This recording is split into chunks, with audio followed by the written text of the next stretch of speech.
আসসালামু আলাইকুম। আরও একটি মজার রেসিপি নিয়ে হাজির হলাম। আমি মাইশা ফ্রম মাইশাস কিচেন। আজকে একটা অন্যরকম সবজির রেসিপি আপনাদের সাথে শেয়ার করব। এই সবজিটা কম বেশি আমরা সবাই চিনি, কিন্তু খেতে জানি না। যারা খেতে জানি তারা তো জানি, আর যারা খেতে জানি না তারাও আজকে শিখে নেই। চলুন তাহলে আজকের রেসিপিটি শুরু করা যাক, আর দেখতে থাকুন আমি কী সবজি আজকে আপনাদের সাথে রান্না করে দেখাচ্ছি।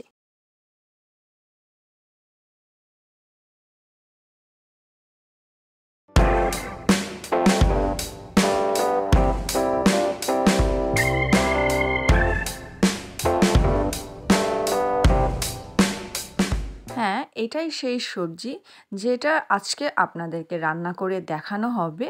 হ্যাঁ, এটাকে ডুমুর বলা হয়। সবাই চেনে ডুমুর। অনেক এলাকাতে ডুমুর খায়, আর অনেক এলাকাতে এইটা খেতে জানে না। চলুন কিভাবে প্রসেস করতে হয় ডুমুর সেটাই শুরু করি। প্রথমে একটা পাত্রে সামান্য পানি নিয়ে ওর মধ্যে অল্প পরিমাণ হলুদ দিয়ে নিতে হবে।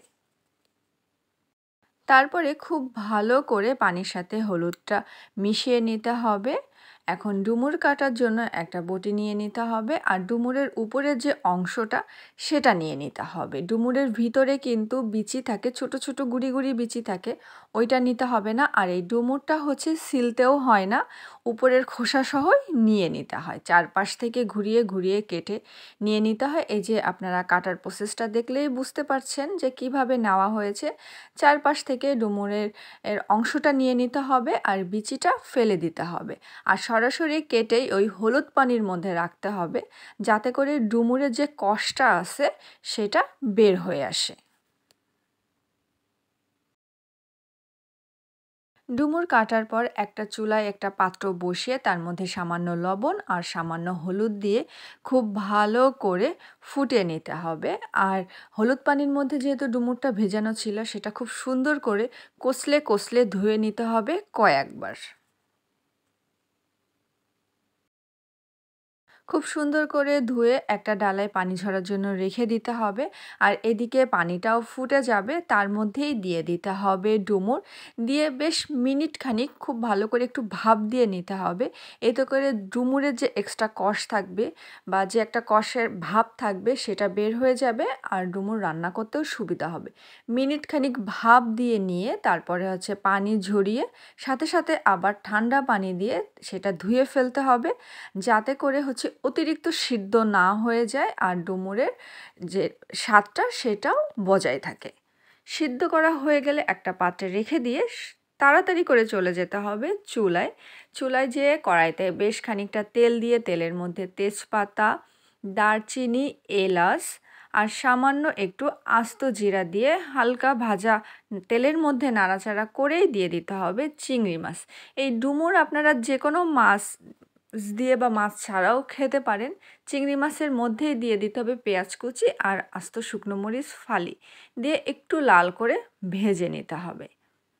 লাল করে ভাজা হয়ে গেলেই এর মধ্যে দিয়ে দিতে হবে নারকেল বাটা। অবশ্যই চেষ্টা করবেন একটু নারকেল বাটা দেওয়ার, কারণ নারকেল বাটা দিলে এটা স্বাদটা অনেক মজার হয়ে থাকে, ভালো হয়ে থাকে। আর ডুমুর বেশিরভাগ চিংড়ি মাছ দিয়েই বেশি মজা লাগে। দিয়ে দিতে হবে স্বাদ মতন লবণ। আর এখানে হচ্ছে একটা মিক্সড বাটা মশলা দেওয়া হচ্ছে, যেটা হচ্ছে আদা, পেঁয়াজ, রসুন, জিরা আর হচ্ছে কাঁচামরিচ। এইটা হচ্ছে খুব সুন্দর করে একসাথে বেটে নিয়ে নেওয়া হয়েছে। অল্প কাঁচামরিচ বাটা দেওয়া হয়েছে, এখন কাঁচামরিচ ফালিও দেওয়া হচ্ছে। প্রথমে তেলের মধ্যে এই মশলাগুলো একটু কষিয়ে নেওয়ার পরে তারপরে দিয়ে দিতে হবে দুধ। এখানে গরুর দুধ ব্যবহার করা হয়েছে, চাইলে আপনারা হচ্ছে গুঁড়া দুধ গুলিয়েও ব্যবহার করতে পারেন। আর গরুর দুধটাই আসলে বেশি মজা লাগে। দুধ দিয়ে একটু মশলা কষানোর মধ্যে দিয়ে দিতে হবে হলুদ।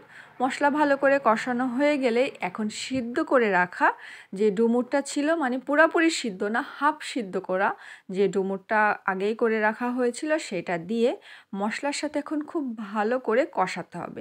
আর কষানোর সময় পানির পরিবর্তে ব্যবহার করতে হবে দুধ। এই দুধ দিয়ে যদি আপনারা ডুমুরটা রান্না করতে পারেন, অসম্ভব মজার হয়ে থাকে। এমন না যে দুধ দিয়েই রান্না করতে হবে, যদি রান্না করতে পারেন তাহলে খুবই ভালো। আরও দিয়ে দিতে হবে কিছুটা শুকনো মরিচের গুঁড়া।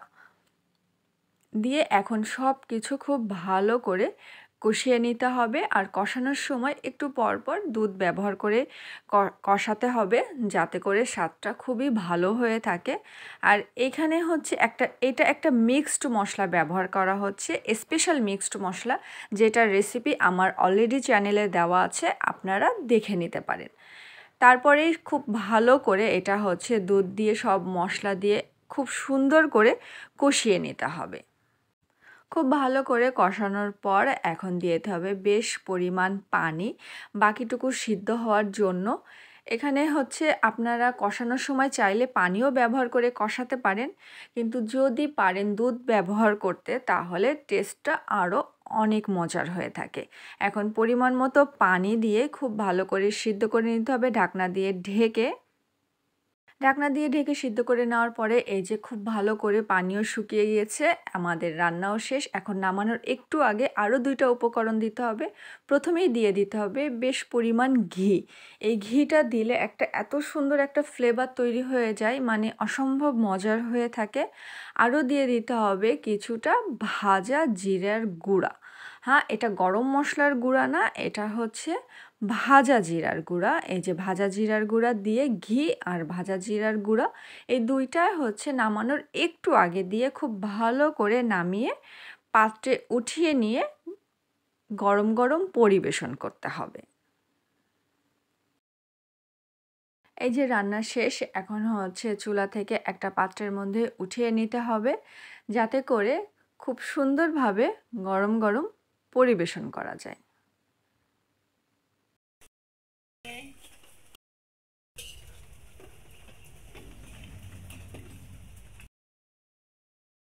তৈরি হয়ে গেল খুবই মজার ডুমুর রান্না। এটা হচ্ছে অনেক এলাকার মানুষ চেটেপুটে খায়, অনেক এলাকার মানুষ খেতেই জানে না। কিন্তু 2 এলাকা আমার জানা মতে খুলনার মানুষ খুব ভালো করে এটা খেতে জানে, যশোর খুলনার মানুষ। আর ঝালকাঠি বরিশালের মানুষ খেতে জানে না। আমি এই 2 এলাকার মানুষের কথা জানি, বাকি এলাকার কথা জানি না। বাকি এলাকারা খেতে জানেন কি জানেন না সেটা আমাকে কমেন্টস করে জানান। এখন গরম গরম ভাতের সাথে পরিবেশনের পালা।